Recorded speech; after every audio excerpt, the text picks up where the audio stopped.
আসি পরের খবরে, যেখানে আরজিকর ধর্ষণ ও খুনের মামলায় কিন্তু ষষ্ঠ রিপোর্ট জমা দিল সিবিআই।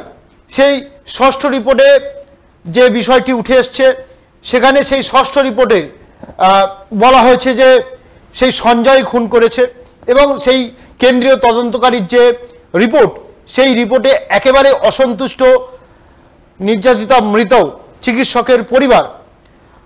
আরজিকর হত্যা এবং ধর্ষণ মামলায় শিয়ালদহ আদালতে ষষ্ঠ রিপোর্ট জমা দিল তদন্তকারী সংস্থা সিবিআই। নতুন 6 সাক্ষীকে জেরা করা হয়েছে বলে রিপোর্টে জানিয়েছে তারা।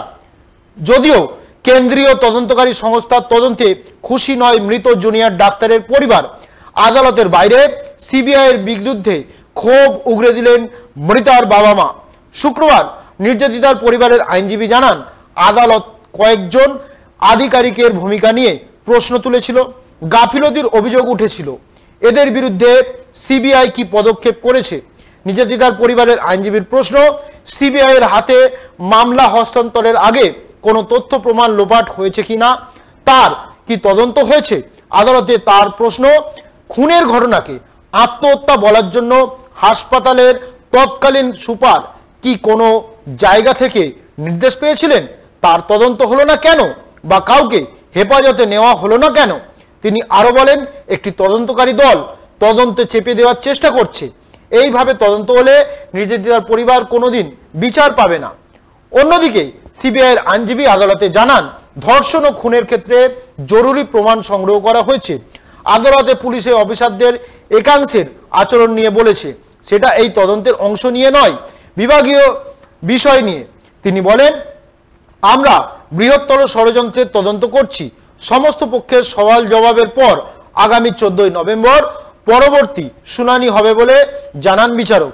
ঘটনাক্রমে আদালতের বাইরে বেরিয়ে মেজাজ হারাতে দেখা গিয়েছে নির্যাতিতার বাবা মাকে। তারা ক্ষোভ উগরে দেন সিবিআই এর বিরুদ্ধে। তদন্ত নিয়ে প্রশ্ন তোলেন, তদন্তের গতি প্রকৃতি নিয়েও প্রশ্ন তোলেন তারা।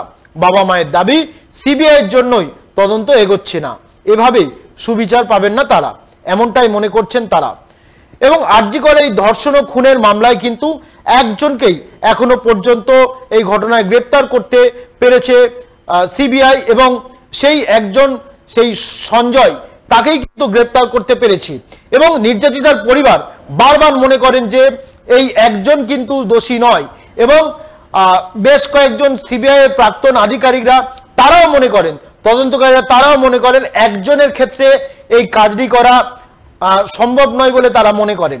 তাহলে পরে সিবিআই তদন্ত রিপোর্টে কেন বারবার উল্লেখ করছে যে একজনের দ্বারা, একা সঞ্জয়, এত বড় একটা নারকীয় ঘটনা ঘটেছে? সিবিআই কি সত্যি বলছে? সিবিআই তদন্তে কি কোনোভাবে কোনো ক্লু পাচ্ছে না? নাকি সিবিআই কোনো রকমভাবে উপঢৌকন নিয়ে চেপে যাচ্ছে? এইসব প্রশ্ন উঠছে। আগামী দিনে এই বিষয়টি স্পষ্ট হবে কি, সেটাই আমাদের নজর।